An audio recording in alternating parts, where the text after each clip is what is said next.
What defines a hero? I call us the nurses of the Navy. Is it what they do when no one is looking? We all feel like we're a prize fighter with our hands tied behind our back. Try to relate to someone that you can't see their face, you can't see their facial expression. Or is it someone who steps up to meet the moment? What do you think when people call you a hero? The first thing I think of is that we are all heroes. This week, we honor those whose courage helps others in times of need. This is The Race.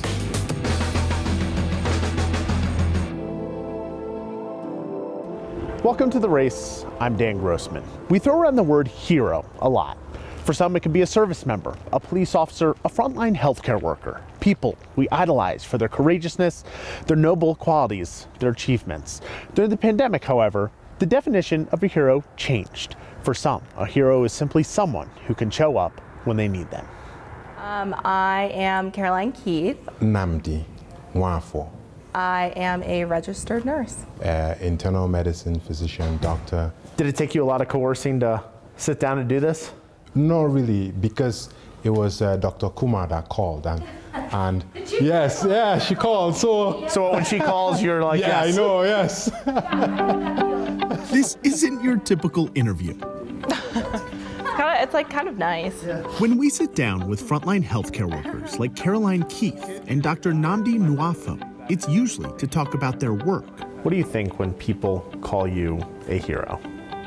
But on this day, this interview is about them.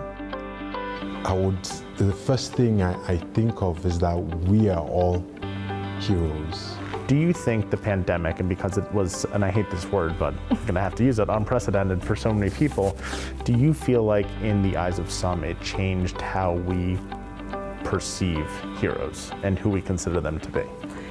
You know, that's a tough question because I think I do, just because the term hero, I see both sides to it. Some people are all for it. They say, you know, you guys are the heroes, you're on the front lines, this and that. But then there's one other side that says, you know, we're just humans. We can't like put these people on, or we can't put like frontline workers on a pedestal because that holds a certain expectation to them. Like they don't have their own battles, traumas, heroes. Who's your hero been over the course of the last 2 years?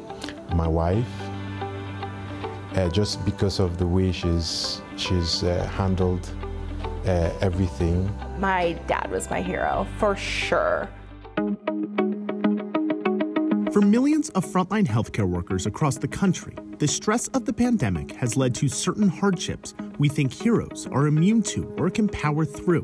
But as Caroline said, they're human, and just as they show up for us, they've had people show up for them. There was one extremely difficult shift that I had, and to be completely honest, I left in tears. And I remember actually calling him when I was on my way home, and I was like, you know, what did I do wrong? I keep replaying this, and am I missing something? And he was just like, you know what, you did the best you can. That's really all you can do. And that helped too, because again, with nurses, hearing that from a physician and from also someone that I've looked up to my whole life, it was like extra special because I was like, okay, I can do this. The same goes for Nnamdi's wife, Nanka. Do you let her know how much she means to you? All the time.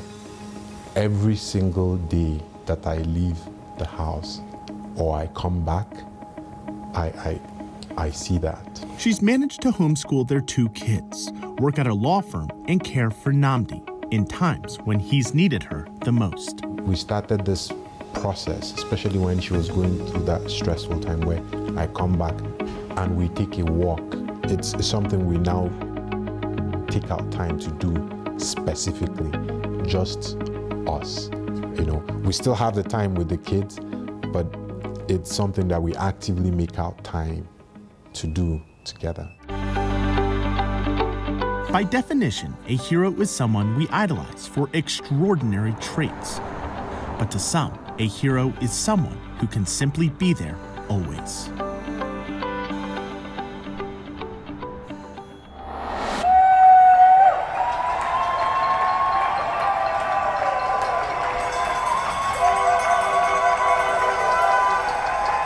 Cheers Pictures and songs, once a nightly tribute to the healthcare workers on the front lines of this pandemic, have now given way to distrust and ridicule.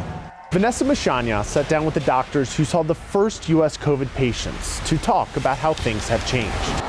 There was really no playbook. Even as they are learning more about what it takes to defeat COVID-19. It's been challenging and exhausting. Doctors are up against another contender. When the vaccine came out and we felt that the pandemic was ending, now, another year has dragged on and we really don't see the end in sight. That second one being a pandemic of misinformation, or as the World Health Organization calls it, an infodemic.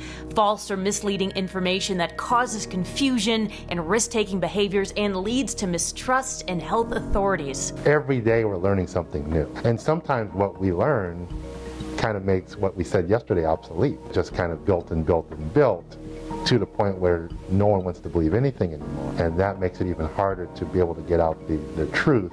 They are still heroes today, ready to face this challenge and continue to serve our community with grace and dignity. Sorry. From doctors to hospital leaders, this infodemic is weighing heavily. We see people coming in actually angry when they get diagnosed with COVID because they say COVID isn't real, you're making it up, you're doing this only for profit. I guess I've heard some people use the word that we've in some ways been villainized. I wouldn't say that. I would say that we've been forgotten. Even with the Surgeon General declaring misinformation as a significant public health challenge, the pushback continues without clear solutions, leaving the healthcare workers to figure that out in the ICU. It would be very easy as a provider with our morale and fatigue to kind of snap back. And that is the last thing we need to do. So just giving them the information, being very neutral, being somewhat empathetic to their situation of the lack of knowledge and confusion and frustration because of that. But as year 3 of this starts up, they want all of us to know that they will continue to fight for our lives against all odds, just like they have since day 1. It's really seeing patients hoping for that improvement, that really hoping for those stories where we made a difference. That is really what gets us to work every day. I'm Vanessa Mishanya. The pandemic has led to a massive shortage of first responders, and in some cases, it has meant life-changing decisions. There's been times that we've had to hold as not severe calls in case all of those more severe calls do end up happening. Meet the young volunteers stepping up to make sure people who need emergency help get it when the race continues.